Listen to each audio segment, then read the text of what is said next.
Hey guys, I want to make a quick video just talking about me kind of finding my footing again in life. And obviously, I appreciate people who check into these videos.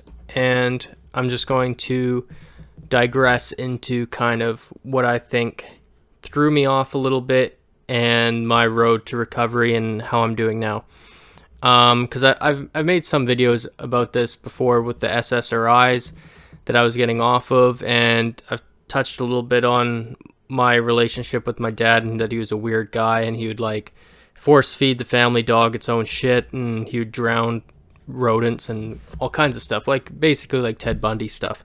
Um, so something I've noticed is when you have a father like that, you kind of wish that you didn't have a father. Like when I was a kid, I would always wish that I would be in a single mom household, that the dad wasn't there, because to me my dad was mainly just a bad example. He was just this kind of borderline schizophrenic guy that would drink. He didn't really hold many jobs and he was just kind of there yelling at people. He didn't really have any words of wisdom. He didn't have words of encouragement. He had the opposite of encouragement.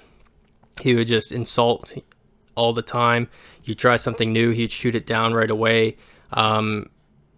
I wanted to be on the rugby team, he wouldn't allow me. Like things like this, like positive things that would have been nurtured maybe by someone else. And for him, it was always, he had no road, no wisdom, no goals, no destination, but everything that I would try to put together as a destination. Oh, I'm going to do this career path, or this, I'm going to go here, I'm going to do this.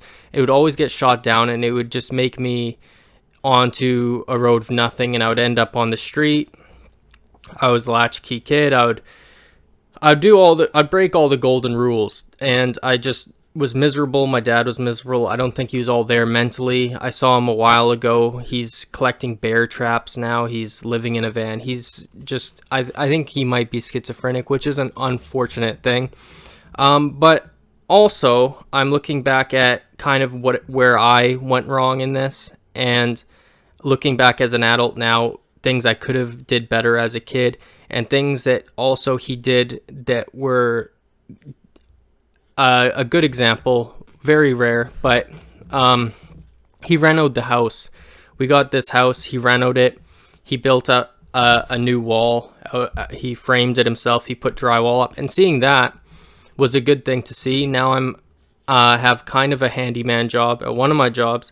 The other job, another handyman put up a wall, and I'm kind of seeing it again, and I'm kind of thinking in my mind, hey, I could do that.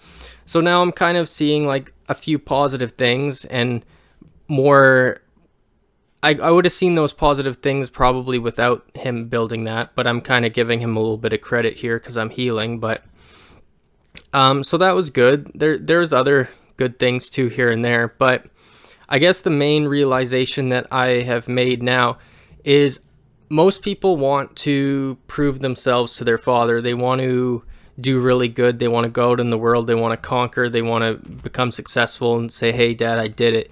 You said I would never amount to nothing. Well, you were wrong. And that seems to be the main trajectory for most men. And I never had that, and I had pretty much the opposite until very late in life.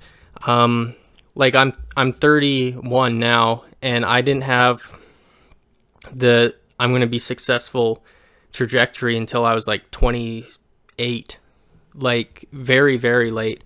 I didn't finish high school until I was 24, which maybe was the beginning of it. Maybe I could say 24, but then I hit some snags and it became even later. But the point being was I just hated the guy so much. I just wanted no success to be tied to his last name at all. I wanted him to be forgotten. I wanted him just to be out of my life. And I was just a depressed kid that grew up into this weird adult, dissociated and on SSRIs and no confidence at all because I would be shot down all the time.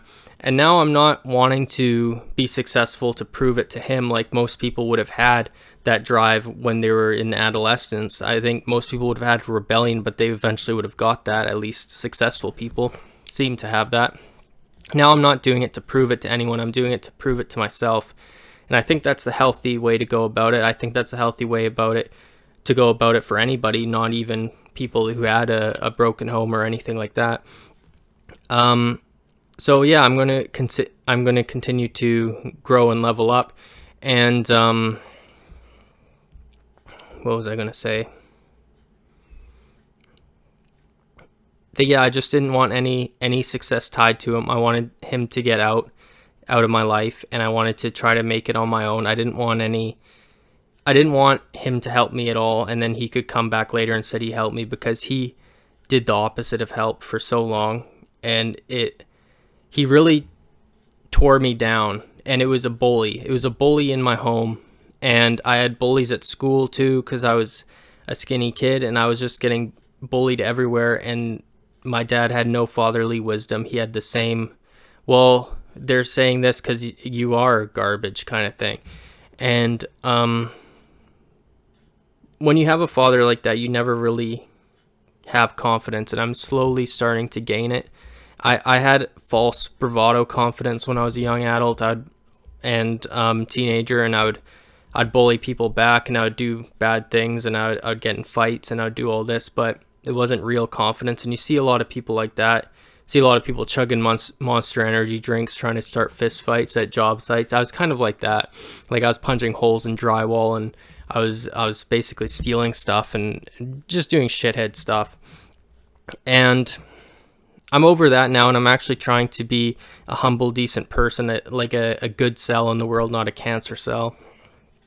And I see there are people who see that if you don't have confidence, they'll try to exploit that. And I'm kind of growing a pair now at this stage of my life, and I'm standing up for myself more, and I'm starting to see that I have more leverage than I thought I did. I have more confidence than I thought I did. I have more optimism and opportunities that I thought I did, and I'm not as bad as I thought I was.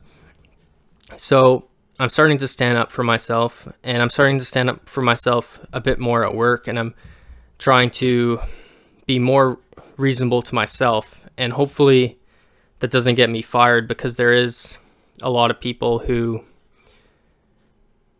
unfortunately are bad employers, and my boss is a micromanager, and he's really particular and to the point of bullying, and I'm standing up for myself more. So hopefully standing up for myself doesn't cost me a job, but I'm going to have to. I can't just be pussyfooting around, and I can't be just this silent kid in a corner when I'm a grown man. I have to take what's mine, and I have to get over some certain things. And you see some of this in fictional portrayals, like if you watch The Sopranos, like AJ Soprano.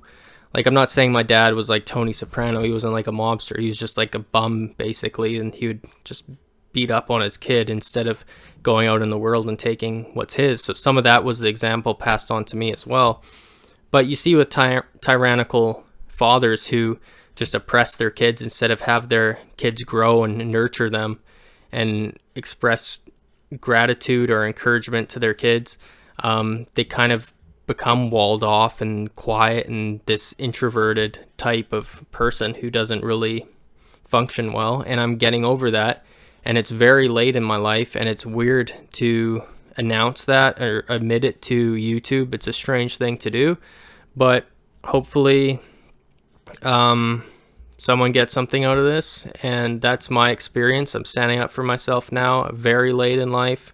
It really screwed me up, and I thought I was standing up for myself when I was a teenager, just lashing out with violence, but that's not really standing up for yourself. You need to actually be a functional person in society and know when to draw the lines. You can't just be lashing out and smashing bottles on the street. That's not how to act as an individual. So anyways, that's kind of my life story, just vented on YouTube for no reason. But anyways, I'm going to be keeping up nature videos. I'm going to work soon, and I hope everyone's having a good day. It's hot out there.